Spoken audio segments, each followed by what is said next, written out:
In March 2018, I stood before an audience at the United Nations on International Women's Day, and I declared that we are not waiting to be saved. We are saving ourselves. When I made those remarks, I was specifically referring to migrant farmworker women and rural women. As a rural Latina and someone who comes from a farmworker family, I learned the importance of charting our own path, forging our own future, and creating the doors to walk through that no one had ever made for us or opened for us. My parents taught me to be proud of our culture, our family's history as farm workers in this nation, and to have the courage to pursue my dreams, even if so many of the things that I was dreaming of and hoping to pursue were things that no one else I knew had ever achieved. Like a degree from an Ivy League institution that helped us land admission into exclusive and important groups like this Alumni Society. If armed with nothing else, I was taught to move in this world with hope and determination, which I'm sure that so many of you understand.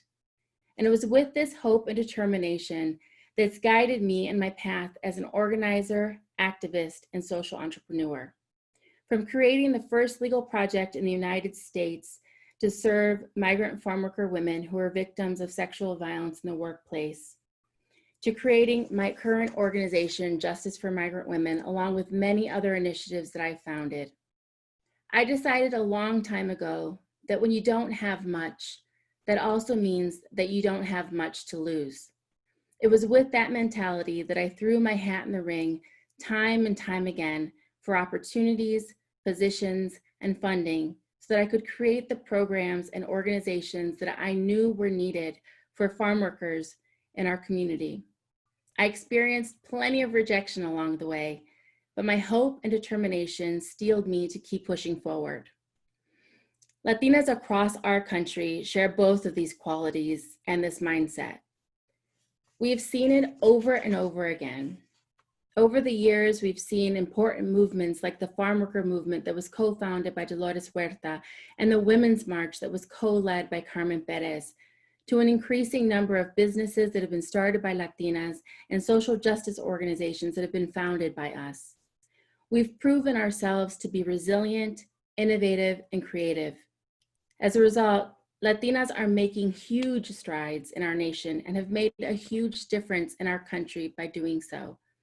This has not been easy because for so many of us, we're occupying roles that no other Latina has occupied before. The erasure of the Latinx community from TV and movies to the misrepresentation of our community through arts and media has left us with few role models to look up to. Despite this, we've been able to create significant change for ourselves, our families, our Latinx community, and our country. Latinas are and always have been making a difference.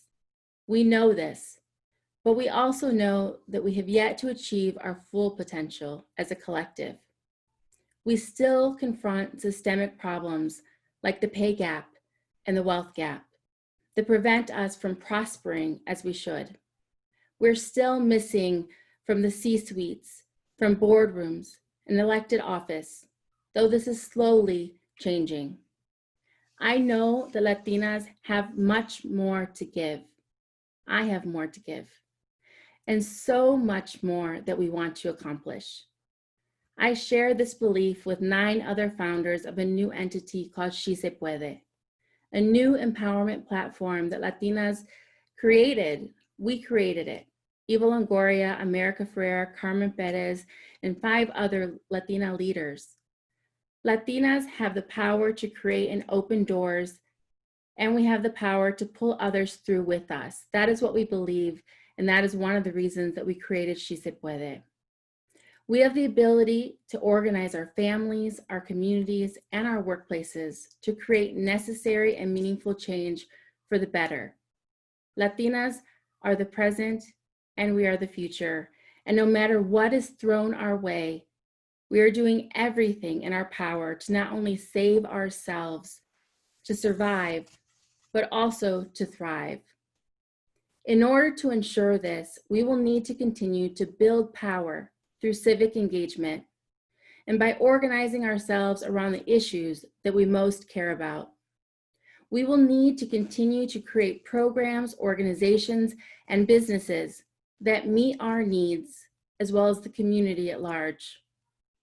We will have to be committed to investing in ourselves and investing in each other, even when no one else is willing to do so. We will have to push for accurate and authentic representation in media and TV. And we will need to run for office, seek political appointments, acquire board seats, and firmly plant ourselves in C-suites across this country. We know that we cannot and we do not want to do it alone. Join us as we build the world of our dreams, eyes wide open, holding on to hope and determination, moving forward together, moving forward.